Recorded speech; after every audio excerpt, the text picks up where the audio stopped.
Coming up today on David versus Goliath, we're going to talk mushrooms. Oh, my favorite subject.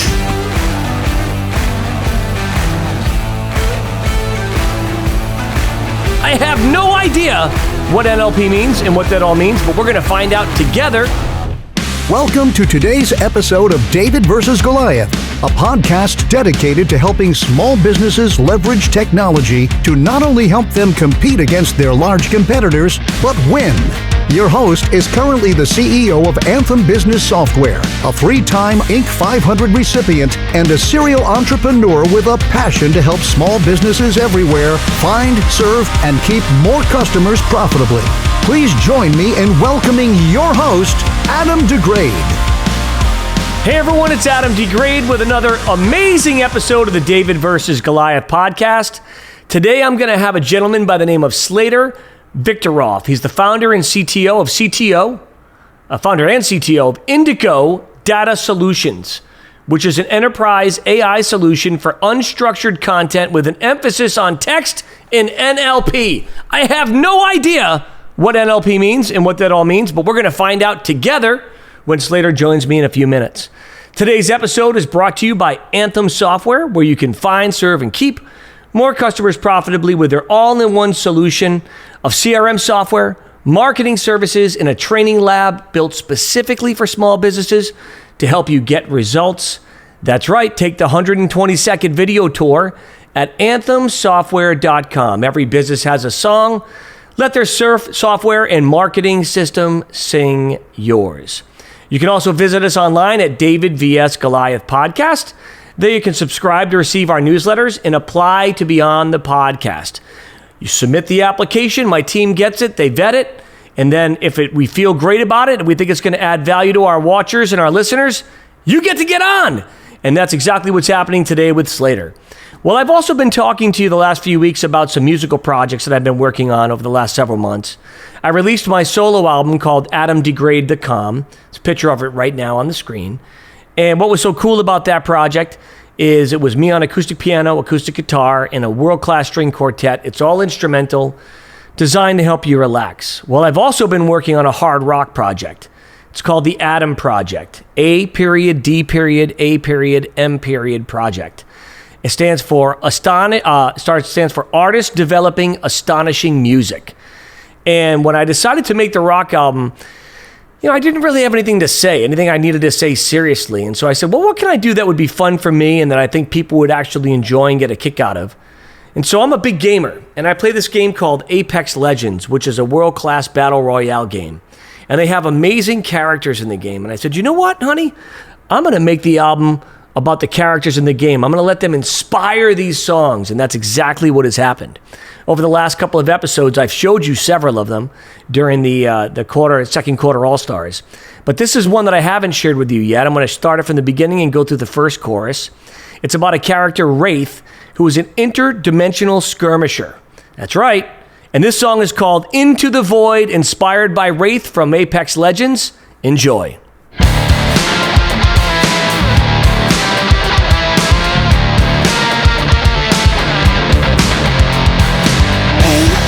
Death. Nothing phases me. I search my mind all the time, but I can't remember anything. I hear the voice from the void, escaping me in my enemy. I don't want revenge. I wanna know who I am. The roads all lead to the same place. The thin line between life and death, you find me. I lost my mind. I think I'm going crazy. All roads lead into the void. Into the void. I don't fear anything. Can you say the same? And as you can tell, that is not Adam DeGraide The Calm.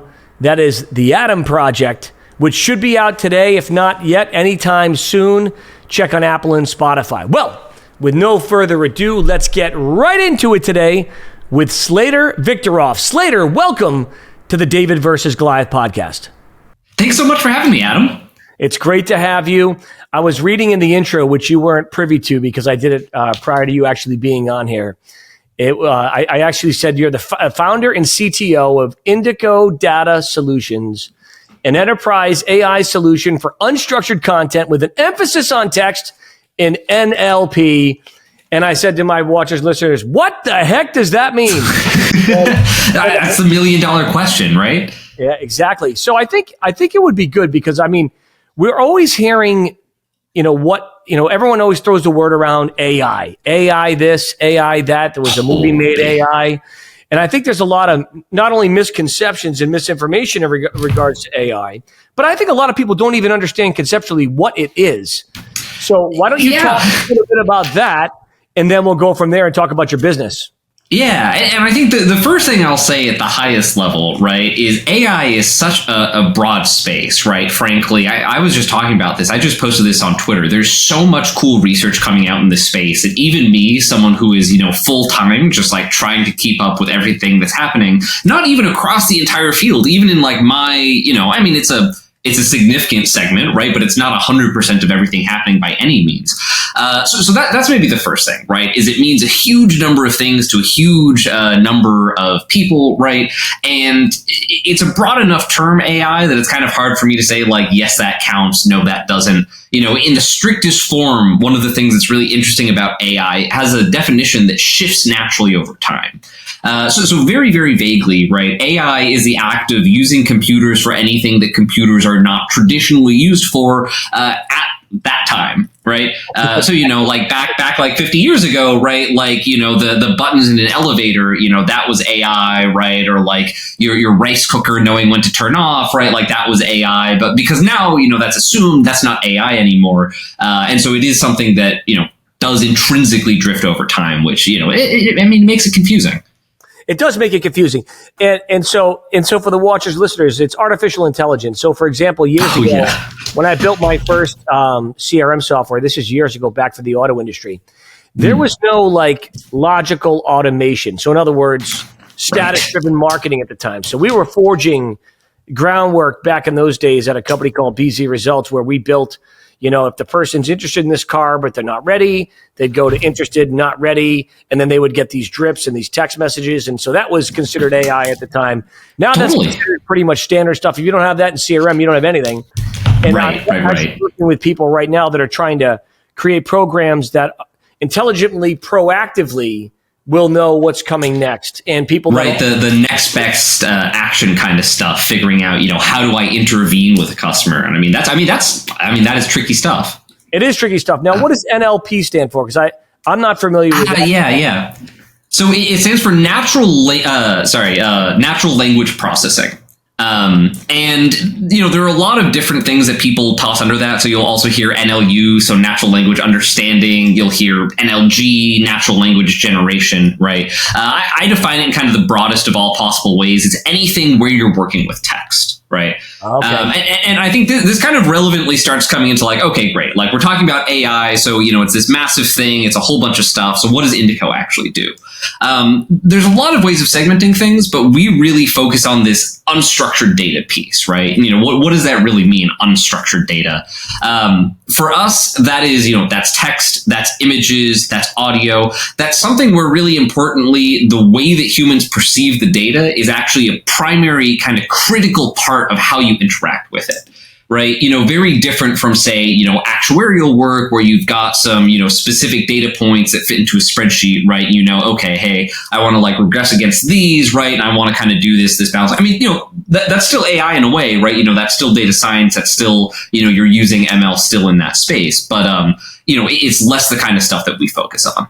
So when you say text, like one of the things that we've been working on for years, and I'm actually getting pretty close to launching as well, too, is the ability to have software write intelligent text based on various topics and subjects that are also that's natural language generation. All right, so that's different. Yes, that's different. See, look at that. See, I mean, you learn something new every single day. But I guess that wouldn't be considered artificial intelligence. No. I mean, that would still be considered artificial intelligence, right? I would say there's probably even a world in the future, right, where Indico would probably have some more functionality around that. What I'll say, and frankly, I know a good amount about the space. So there's an old school way of approaching that, and the way that AI is framed, these both count as AI, right? Because in both situations, you're taking something that humans traditionally do and you're figuring out, okay, how do I get computers to do this? So there's kind of old school NLG that I refer to as like Mad Lib style, right? And it's exactly like that. You're kind of slot filling. You're saying, hey, I've got the ticker that comes out after the game. I'm going to figure out how to turn that into an article, right? That, is just going to be a little bit easier for someone to read.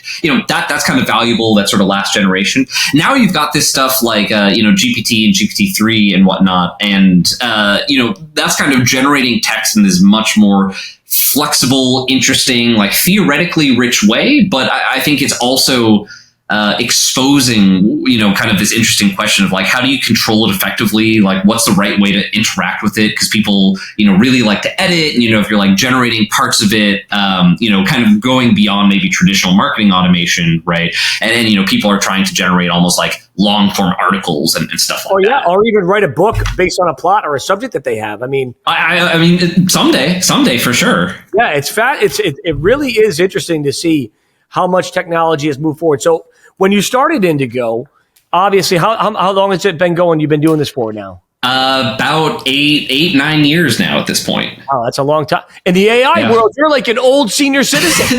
I know, right? Yeah, no, I mean, it is actually one of the things that's really surprising. We were working in transfer learning and NLP, which is this like weird thing that, back in 2013, 2014, people didn't like believe that existed, right? Now, you've got BERT, you've got GPT-3, which are things that like almost have even leapt out of the AI community. Like tech generically kind of knows about these things, which, would have been like crazy just a couple of years ago. And, so I mean, it's been an incredible, amazing sea change, over the course of those 8-9 years. It is just incomparable to what it was. So for the watchers and listeners, to help them understand, because we have different entrepreneurs of all shapes and sizes. We have people that run their own, auto shop, to people that run big tech companies that are worth $2 billion that listen and watch David versus Goliath. Who is your customer and how do you make money? Yeah, totally. Yeah, the most important question, right? So we are primarily selling into large enterprises, right? We say build horizontally, sell vertically. So when you look at the markets we're in, principally, it's banking, financial services, insurance, commercial real estate, capital markets, maybe a little bit more broadly.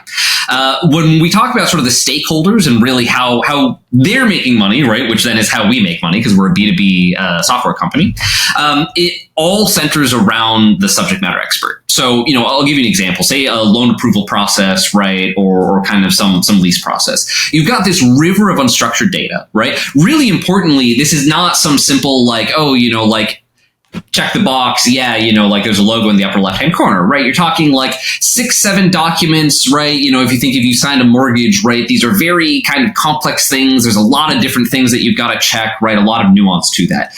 And, even a trained expert going through a document packet like that, it's probably going to take them, hour to hours, right? To get all of the relevant pieces of information out. So the idea is like we slot into a process like that, and we're really sort of popping up as an AI assistant, right? So it's kind of first having a system of record that reflects the process, because it turns out, if you've got two loan agents next to each other, even if they think they've been doing the same thing for 30 years, they're probably doing it in a slightly different way. Right. So it kind of becomes this consistent system of record for like, here's how we do it. Right. Here are kind of the ways that you should process these various examples. Right. And then you've got this AI assistant that kind of pops up in the background and will automatically start kind of grabbing things, automating that data. Right. And kind of making you more efficient.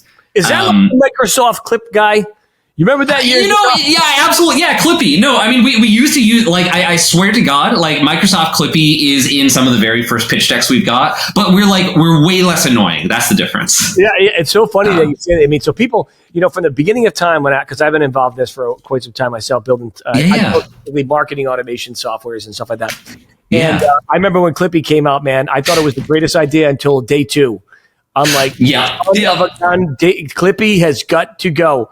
See, that's the thing is like really impressive tech behind it, I'm sure. But I think what a lot of people miss is that no matter how sophisticated your AI is, like if you don't get the user experience right, if you don't really think about how is this going to slot into someone's workflow day to day, right? You're kind of missing the forest for the trees in my book. So you're kind of like, you'll go into like a Bank of America or a large bank. We won't use names. And they'll have this process, like you said, that is inconsistently being operated between one employee to another. You then work with the people, the powers to be, to say, what is the ideal process? And let's leverage software and AI to gently and methodically help this person through the process to make sure, A, it's a good experience for the person on the other end. B, the institution gets what it needs in a timely and consistent fashion. And C, it helps with training, cuts down on time, cuts down on inconsistencies and potential errors. Is that that's all right. Yeah, that's all correct. Let me tweak it for you just slightly though, because I think one of the things that's really cool is that rather than having to like go up to a managerial level and be like, you must create the like record of truth, because it turns out a lot of the time they don't actually know enough about the documents, because like you have to get into like really, really detailed stuff of like, yeah, like in this format with this colon to the left of that, right? Like, which one do I want to grab? Like, should I grab the last name too? They don't really care. So really, for us, it's about putting the power to do that in the people that are like processing the documents today, right? So it's like, you're the experts, we're going to give you the power. But, again, other than that, everything you said is exactly right. But then I'll highlight one other thing that's really cool here, something that I really didn't appreciate in kind of the value that we add for our customers. Audit processes. Right. So think about a loan again. I just like this because I think it's a good example for a lot of different ways. Everyone does it. Everyone gets it. Exactly. Yeah. So, traditionally, if you look inside of a CRM or something, like how much detail do you have about a loan that got processed? Right. You're like, the stack of papers showed up on Sue's desk. Right. Yeah, Sue said, great. And here's the PDF. Right. Yeah. And it's like check mark. Right. And that's it. Right. And so then when it comes time to do the audit at the end of the year, well, you've got to redo that whole process end to end, it costs millions and millions of dollars. Right. Well, when really there's no reason for that. So, one of the other really big benefits you get, using a system like Indico is, well, you've got not only the like 30 records then now in your downstream system that are like the actual schema that shows like, yes, we follow the checklist, but, you can say, hey, yeah, it's on page 3, at the start of the third paragraph. Here's exactly where it is. I highlighted it in the document for you, right? Cool. You can do all sorts of stuff like that. Yeah, that's amazing. Well, Slater, we got to take a break. This has actually been pretty fascinating. And when we come back, I want to talk to you a little bit about your team, your plans, your goals, and things like that. So, hey, you're watching David versus Goliath. I'm your host, Adam DeGraide. You're with Slater, Victoroff. I hope I'm saying that right. I think I am. You're learning about things you've never learned before here on the David versus Goliath podcast. This is a very important message from our corporate sponsor, A.D.A.M Software. We'll be right back. A.D.A.M Business Software System is designed to specifically help small businesses just like yours find, serve, and keep more customers profitably. We do this by providing you with the most powerful software, automations, and marketing services to help your business compete and win in this ever-changing digital world. Take a short video tour at anthemsoftware.com. Anthem Software, every business has a song. Let our software sing yours.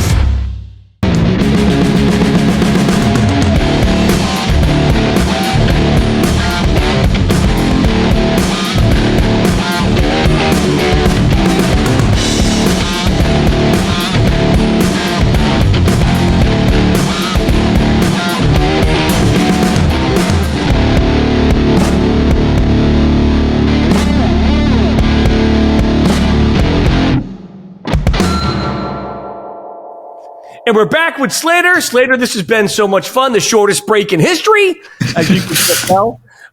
So how big is your team currently right now that's working with you on this project? So we're just over 70 full-time. And then we've also got a really excellent data acquisition team that's about another dozen folks that are primarily part-time workers. Hey, that's no joke, by the way. Congratulations. And, it's crazy. We probably went into the pandemic at, about 20 folks. And so most of that growth has been remote. But I just have to say, I just love my team, man. There was a pandemic? There was a pandemic, right? It's crazy. It like happened, and then so I don't know. So we literally went from all being based in Boston to now we've got folks across 15 different states, right? We went from being sort of interested in remote work, but really, everyone was in the office basically every day, and then we kind of had to pull this hard left. But you found that to be difficult because I remember when at the time before I sold my business, I sold my business in the heat of the pandemic. I sold my business in 2020. We had almost 100 some odd employees, and they were pretty much in the offices here in Central Florida. And then when we sent them home, we realized that we didn't lose efficiency. We were actually able to do things quicker, more efficiently, and even at a higher scale. And in some cases, didn't need as many as we thought we did, which was interesting as well. When you went from that model of having everyone in the office to now you're expanding out in different states, what have been some of the opportunities you've recognized and some of the challenges as well? Yeah, so I think big pluses. I think it was interesting. We saw an initial big surge of productivity. One of the things, though, that we did find afterwards that actually I've now started flagging is like one of the biggest risks of remote work actually is like a surge in burnout. I think that was one of the things that was really tough is people figuring out how to rebalance between, their home life and their work life. And it took a while. For me, like it took me a long time before I could both be efficient at work in my office, right? And then also like go home, be with my family. Right. And that was a very different skill. And also figuring out how you not just let people do their own work, but actually continue to like have a strong culture. Right. So I think that there were a lot of pluses. Right. Obviously, like I love not having to commute. Right. Like I wake up, I get to spend like a couple hours, in the morning before work that I just like would not have had before. But, there were definitely challenges in figuring out how to make it work. So what have you done? One of the things that I used pretty much, we obviously use not only the Zooms and things like that, but it really forced me to like create video libraries and video messages and automated training, which was very, very helpful because once you do that, you don't have to do it again. And I think that's one of the beautiful things about, replicating yourself is you only have so much time in the day. And if you find yourself saying and doing the same things over and over again in your business, record a damn video. No, I could not agree more. I mean, and that was the thing, right? Is like once we got on the other side, right? I think all of the work that we did to really make a remote culture work, it paid off in spades in other ways, right? Like everything is documented like 10 times better than it was before, right? We've had to adopt some new tools, right? Like Miro, I really like for whiteboarding. Obviously the video calls and the Slack huddles, right? That's all really useful. Even weird stuff that I wouldn't have anticipated. Like we've got a monthly game night where we'll play like some random video game or there are these new like need to know I'm a gamer. Oh yeah, so we used to play like Shell Shock IO. Did you ever know that? I never did. I was back in the my first business, BZ Results, Slater. We had dedicated Call of Duty service. Oh, no way. We had 150 employees at lunchtime. We shut the entire company down. And all 150. We used to have, no joke, a room for COD zombies and a leaderboard up on the wall. Like back when we had like all one office. It was like there was the COD room and then there was the nap room right next to it. Yeah, that's awesome. And then I have transitioned myself now. Recently, I'm a big Apex Legends player. I love that. See, I haven't played it, but I love battle royales. Yeah, so you're gonna, man. If you've never played Apex, it's tough, but it's an awesome battle royale. And the legends, as they say in their ads, the legends make the difference. I've been playing V Rising lately. That's I feel like the new hot game that everyone's picking up. I got to check it out. I can't help myself. I actually just it's dangerous. I just made a record based on 7 Apex Legends characters. So I have I actually have a hard rock album coming out in actually this time of this episode. It probably no way. Yeah, it's pretty cool. I wrote one on Pathfinder, Mirage, Wraith, Gibraltar, Caustic, and there's one other one I'm missing. It'll hit me in a second. I'll figure it out. I'll remember it in a second. But anyway, that's awesome, man. It was fun because I had nothing to say serious, and so I said I'm going to write about characters that I like. And I made songs in regards to their lore in their in the Apex world, and it's a ton of fun. Man, that's so cool. Rising as well too. See, folks, what people don't really appreciate, Slater, is that when they talk to tech guys and marketing guys and creatives in general, this stuff, by the way, you would think would distract us It actually helps us in our work, helps us 100%.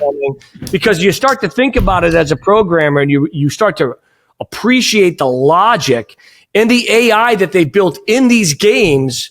Well, let me give you how I think I started to look at it, right? Because I think this is something that I struggled with a lot. And I will say, like, I don't think I played video games at all from the time I was like 18 to like 24 or something like that, you know, or like, I don't know, maybe like for like a couple months in the summer or something like that, right? But like very, very little. And I didn't understand, like, how do I actually make, you know, where does rest fit in? Right? Like, what is that for? Like, what am I using this for? Like, is it just a distraction? And the thing that I really came away with, like, rest is a part of the process, right? And I think it's really important to recognize that. I think for me, one of the things that's really powerful, and, you know, like, video games are a great way of doing it because, frankly, I think they're, like, beautiful and they're kind of a new artistic medium in a lot of ways. It's just like awesome, right? But it's like, how else can you immediately like unplug in like a, you know, 30, you know, 45 minute, like hour long window, right? Like it's impossible. Like if I want to go rock climbing, right? You know, that's another great way of doing it, right? But like I'm going to be out hours, right? Or like, you know, if you go out to a bar with friends, again, it's like not that there's any problem with that. Like, but video games I think are practically like a really effective way to unplug and actually like recharge the brain so you can like go attack the problems that you were working on from a different angle. I totally agree. And then if you had a meeting with a client that bums you out, you just go to a battle royale, take some fools out. And that's awesome. I mean, look, you got to bounce back somehow. You got to bounce back somehow. So you got 70 employees. Now, when you started Indico, did you sit down and actually create a plan and a roadmap, like a 5-year plan, or did you just start it, kind of go for it, or did you strategically think that through? And how many people were a part of that when you first started? Yeah, so I mean, like we're a very literal dorm room company. So at the very start, and you know, I will say that the amount of planning reflects that. I think that really the very early days, you know, it was me and Alec Radford, you know, was the name of sort of the original guy. We were just from 5 p.m. to 5 a.m. We were working on AI projects, right? You know, we kind of had some really healthy debate going on about what was going to be, you know, sort of the most successful techniques going forward. And really, you know, it started from this profound desire to just make this technology, you know, deep learning specifically, more accessible, right?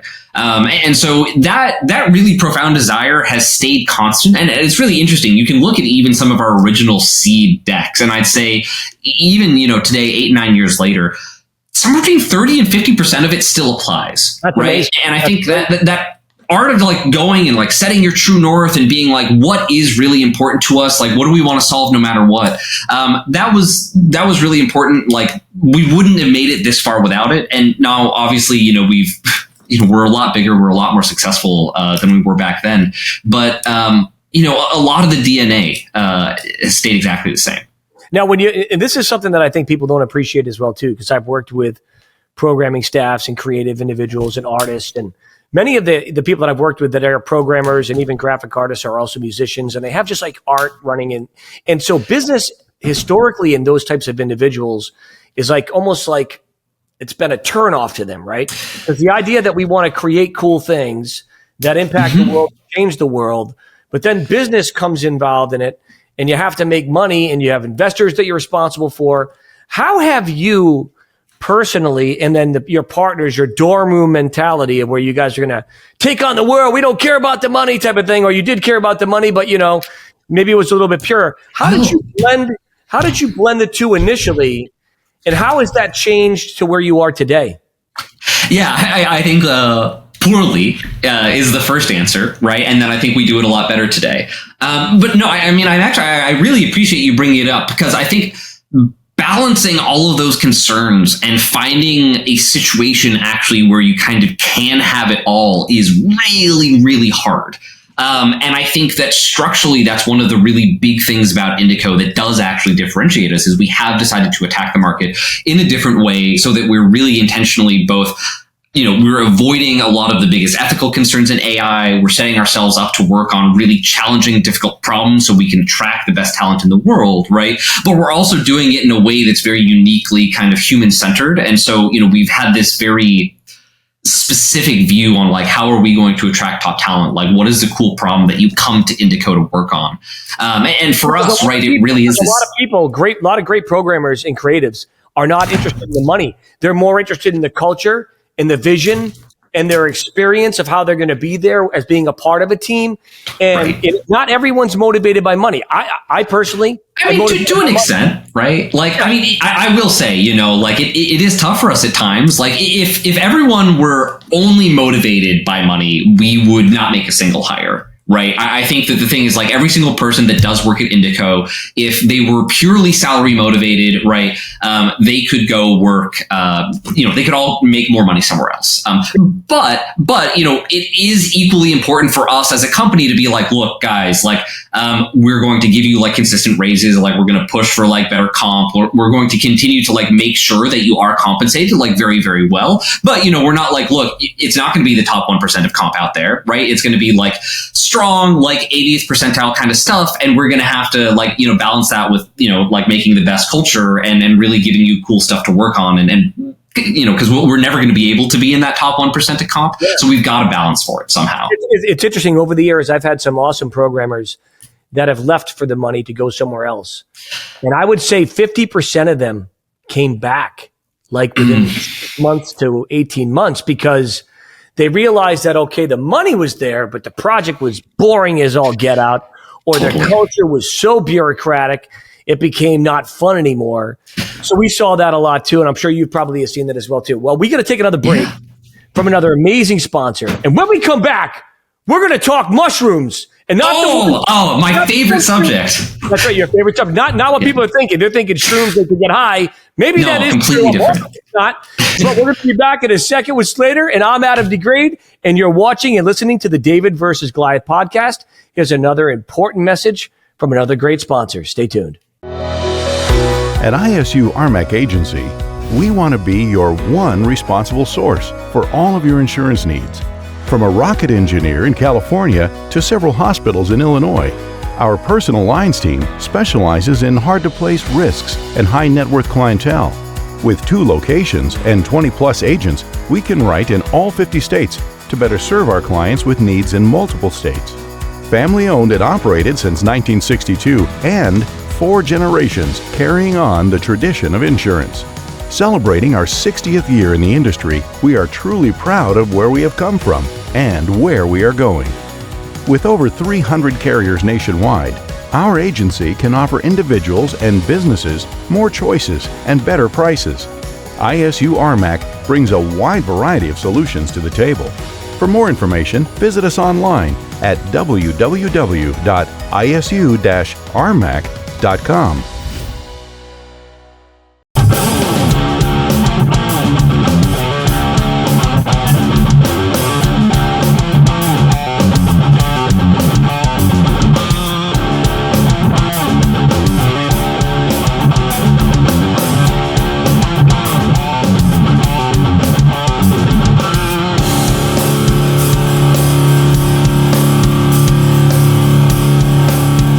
And we're back with Slater, also known as Nicolas Cage 2. I don't know if you ever saw the movie Pig with Nicolas Cage. I've heard about it. No, I still, it's on my list. No, not yet. And so one of the questions we have here is what do you do to relax, basically, And you said, do you collect anything? And you said, I forage. I think forage is the word. Forage, yeah. Forage for mushrooms. Forage for mushrooms. I watched that movie and I saw the relationship that Nicolas Cage had with his truffle pig, and it was such an interesting movie because you don't realize that that's a real thing that people forage for mushrooms. I take them for granted. I love mushrooms. I make mushroom omelets in the morning, and I like mushrooms on my burger. And if I have a chicken dish with mushrooms on it, I'm psyched, So I didn't realize that it was something you could do to relax. Tell us a little bit about that. That's fascinating. Well, so let's start here. Like when you're talking about mushrooms, I'm guessing you're talking primarily about like white button mushrooms, right? The agaricus genus, if you will. Or truffle. Okay, sure, yeah. I mean, truffles are amazing, and I will say, truffles are at like one really extreme end of the spectrum. Like people get shot over truffles. I'm not trying to mess with that. About the pig was a truffle. It's a master truffle pig, and the pig's stolen from him. And so I see. Yeah. Like Liam Neeson's movie where one of his kids is stolen. Yeah. But like with a truffle pig. But it was an actual pig, yeah. Oh, damn, yeah. Okay, so here's the thing that, was amazing to me. And I think I got into, mushroom foraging in a completely accidental way. I think it's one of the interesting things where it ended up being perfectly aligned with the pandemic, right? I was out in northern New Hampshire, I guess like central New Hampshire, right, with my friend rock climbing. And it was like an amazing, amazing year. There was so much rain. And so there were just like mushrooms everywhere. And I knew like the barest small little amount of mushrooms, right? So my cousin was like a PhD in mushroom science, and I was like, oh, like that's kind of cool, right? I didn't really think much about it, right? Because I think growing up, right, and in the US, I didn't realize this, but we have a very mycophobic kind of mentality, right? We're like, mushrooms are going to kill me. Right, like those are terrifying, right? Like mushrooms, right? Yeah, no, it's like literally that's like my cousin showed up, and literally she shows up with a mushroom, and I'm like, that's going to kill me, right? That's my first reaction. And she was like a PhD and like very smart, so we like ate it, and like that's amazing. Not only is that like the most delicious mushroom I've ever had, and this was a hen of the woods, but it's like, but I've never seen anything like that. I didn't even know mushrooms could look like that. And so that was kind of the first taste. But then what happened is like I was up in New Hampshire, it was like this amazing summer, and we found like literally 10 pounds of hen of the wood mushrooms just growing out of the base of this oak tree. And it was like the luckiest we ever could have gotten, because the thing is like nothing else looks like that. Right. I mean, this is one of the most delicious, mushrooms you can find out there. Right. And you said, just for the viewer, it's hen of the woods. Matter of fact, right Grifola fonderosa. I wanted to before we continue. So, hen of the woods. Right now, my producer is putting up for the watchers a picture of what these things look like. So you're looking at them right now. We're not able to see them, Slater, because this is going to come in the editing later. But he right now just showed people what hen of the woods is. I don't know if I've ever had it. So what is the difference in like their shape, their color, their texture? They're like, so, and if we're gonna, bring up some images afterwards, I think the best example I can give here is like a lion's mane mushroom or a bear's head tooth. The thing is that the mushrooms that you've been exposed to, right? Even if you're talking about like everything you've ever seen at a supermarket, it's such a limited portion of the whole mushroom kingdom, right? Or the fungus kingdom, right? Like think about it like vegetables, right? It's like there's a whole kingdom of vegetables, right? Like fungi, it is a kingdom, right? It is like that large. It's got that kind of diversity to it, right? But like you've only ever seen like lettuce and broccoli. That's like the equivalent, I think, of folks with their mushroom experience. So the taste is completely different, right? Like there are spicy mushrooms out there, there's smoky mushrooms out there, right? There are like really meaty mushrooms out there, right? There's sour mushrooms out there, right? There's a mushroom out there, shrimp russula, crab brittlegill. It is also called a shrimp russula, but like very confusingly, it's a crab mushroom. Shrimp of the woods is a totally separate thing, but it has the taste and consistency of shrimp. Like it smells fishy, right? And that was the most amazing thing is like my mother lived up in Northern California, which is like one of the most amazing places that you can possibly look for mushrooms. And you just like go into the forest and you find, once you start looking for them, they're just everywhere. And imagine that you could like walk into the woods and like pick up on the floor like a top grade Wagyu steak, right? That's the analogy I give people, right? And like the secret is just like it was there, right? Like it was possible the whole time, right? And like you never knew about it because people are still kind of like afraid about it. Slater, you are clearly fired up about mushrooms. I love mushrooms. Like you cannot, like they just opened a mushroom shop in Somerville actually, and like I showed up at 9 a.m. like the first weekend after they opened, just because I'm like, no one else is going to show up this early to go to the mushroom shop, so I can talk to the owner for like an hour and geek out about mushrooms. Yeah, that is I think that's amazing. I think when people find something that gets them going, right? Some people. It's clearly the fungi kingdom. It is people collecting baseball cards. Other people, totally. collecting music. And in my case, I like fine art, and I collect books, rare books. Like I like finding no way. Finding a rare book. Tell me about some of your rare books. I love rare books. So my favorite book I have, actually, I'll show you guys in a second. I'll send you a picture of it right now on the screen. It's the first edition copy of the British version of C.S. Lewis's book, Mere Christianity. So I have, before it was published in America, and it was released in the UK from his radio talks. People don't realize he didn't actually write the book. I know that book, actually. It was comprised because of his talks he gave on radio back then. And I have the very first edition, the very first printing, signed copy from C.S. Lewis. A signed copy. Wow. And that's one of my favorites. So once a year, my wife and I try to go find rare books like that. And I go with my family to the Strand, to the rare book section with my family every year. It's like a tradition. I could spend days up there. Yeah, it's awesome. I think it's fascinating when you realize that when you entrepreneurs that are watching this show right now and aspiring entrepreneurs, you think about the things you learn about. But listen, don't neglect, to Slater's point, the unplugging time. Like, so he found joy in foraging for mushrooms. You can find joy in, who knows, maybe for you, it's wearing Scottish kilts and playing the bagpipes. It doesn't matter. That could be fun. It could be a lot. I'd love to see you with bagpipes. That'd be funny. So when you decided to start Indico, what were you doing at that time? I mean, I was a student. I was a student that was, drinking from the fire hose in a very serious way, right? I mean, I was trying to do as much as I possibly could. And, I think in some of the early days of Indico, it was actually the first time that I ever burnt out, like experienced what that was. And I worked 2 120-hour weeks back to back. Wow. And I was just like, and like we do the math, like I'm not sleeping 8 hours a night, right? Like literally like working. You were going to school. And you started Indico from 5 to 5 a.m. Well, yeah, so I was going to school, starting Indico, 2 other companies, right, and actually working part-time all. It was too much. And then basically, like, I collapsed. I burnt out really, really hard, right? I kind of fell back to just like, okay, like summer hit, just did like a full-time job, my internship. I mean, it was great. And then, I kind of focused on like, what do I really love? What is it that I want to spend my time doing, right? And then Indico kind of very quickly like bubbled up. I'm just like, I just love this space, like I just love doing this research. Like I'm lucky enough that it is a very lucrative place to be right now. It's very rare, Slater, that I talk to people on the show that have started the way you started and have been successful out of the gate. So out of the gate is a relative view. Well, my point is, you started Indico, and you were doing other things, but you're doing Indico. Like it went from where you started. You've got 70 employees plus now at this point in time. Clearly, you have to add millions of dollars in revenue, otherwise you wouldn't have that many employees. So kudos to you. What gave you the courage to do it?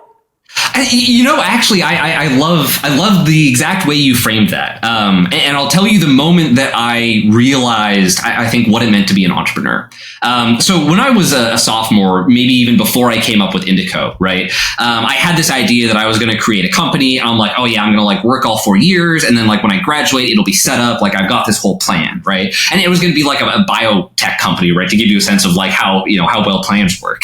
And I remember Katie Ray, who was the head of Boston Techstars at the time. She like came to the school, Olin, and I'm like, I gotta talk to her, right? Like I know she's a big shot, right? I would love to get into Techstars. Like that would be, my ticket, to the big leagues. So I like stalk her down in the like lunchroom. I literally like there's no seats next to her, so I like sit down at the end of the table and I was just like staring at her for like 20-30 minutes until someone finally leaves. Like swoop in, and I'm like, I've got a pitch for you, right? And I mean, bless her heart, this was like rambling, like 10-15 minute long, like nonsense about this thing that I wanted to build. And she sat through the whole thing because she's very patient and very gracious. But I'll never forget what she said to me next. She said, "Great idea. Why haven't you done it yet?" And then walked away. And that was it. And I just remember it's like I did not have an answer for that. And it helped me realize that creating a business and starting something is a lot more accessible than we like to believe.